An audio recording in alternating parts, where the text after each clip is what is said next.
there are really members in G20 who want to misuse the platform. It is time for G7 to be quiet, have a bigger ear rather than a very loud mouth.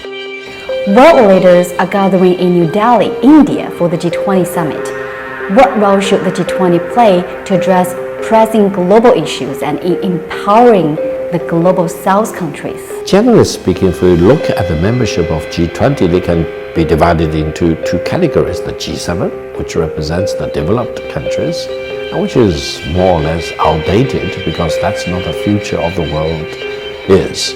And then the remaining countries like China, India, Russia, Brazil, and many others, which are emerging economies or very much important members of the global South.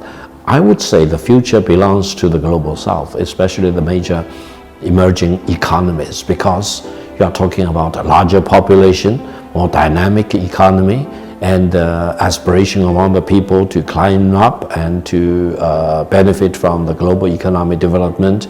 And they want to engage with each other on equal terms. They do not see themselves as the interest holder of several centuries of colonialism, imperialism, aggression, occupation, etc. They want to treat each other as equal. They want to be treated as an equal. And then if you look at the G20 membership as a whole, then you will see that the dynamism as brought to the table by the emerging economies, especially China and India, Russia, Brazil, and many others, are really representing the future of economic development of the world.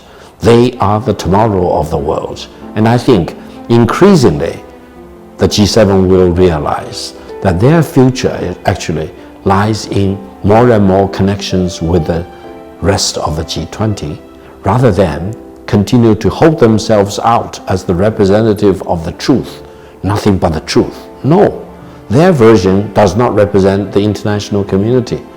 Sometimes I keep chuckling when I see some of the G7 nations holding themselves out as representing global community. No, they barely represent themselves.